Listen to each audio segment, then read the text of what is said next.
Halo adik-adik, di video ini saya akan menyampaikan muatan pelajaran bahasa Indonesia tentang ide pokok paragraf. Dengan memahami ide pokok paragraf ini, diharapkan kita mampu menentukan pokok pikiran dalam bentuk tulisan maupun lisan.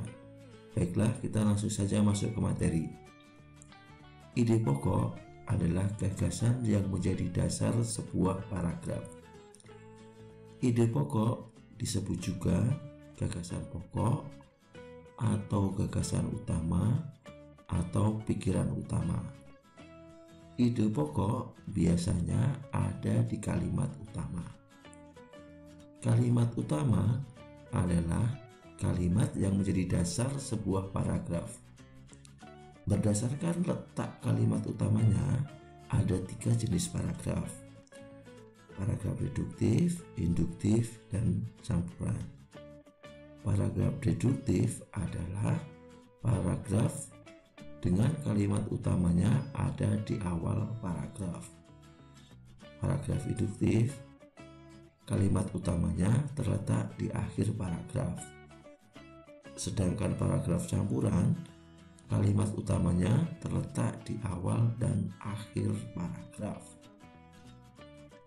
Setiap paragraf tersusun dari ide atau gagasan pokok dengan kalimat pengembang atau penjelas. Jadi setiap paragraf tersusun dari ide pokok ditambah dengan kalimat pengembang atau penjelas. Untuk lebih mudah memahami, kita lihat contohnya berikut ini.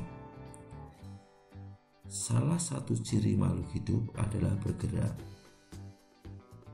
Secara umum, gerak dapat diartikan berpindah tempat atau perubahan posisi sebagian atau seluruh bagian tubuh.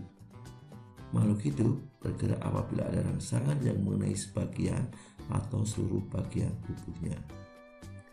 Dari contoh paragraf di atas, kita dapat menentukan ide pokoknya adalah salah satu ciri makhluk hidup adalah bergerak. Sedangkan kalimat pengembang atau penjelasnya, secara umum gerak dapat diartikan berpindah tempat atau perubahan posisi sebagian atau seluruh bagian dari tubuh.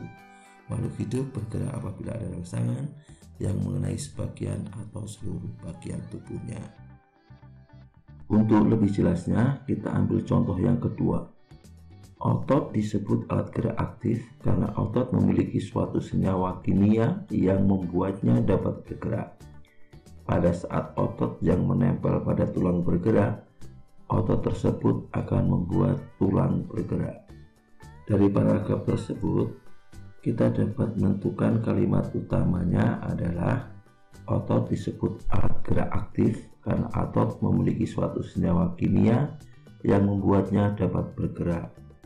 Kalimat pengembang atau penjelasnya, pada saat otot yang menempel pada tulang bergerak, otot tersebut akan membuat tulang bergerak.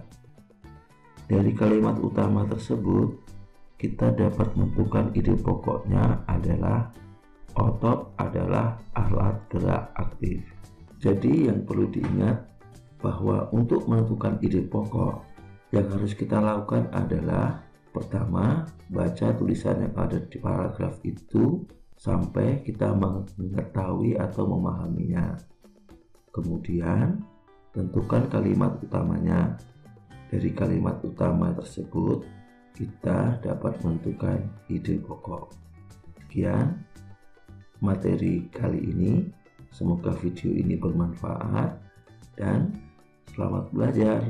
Sampai jumpa di video berikutnya.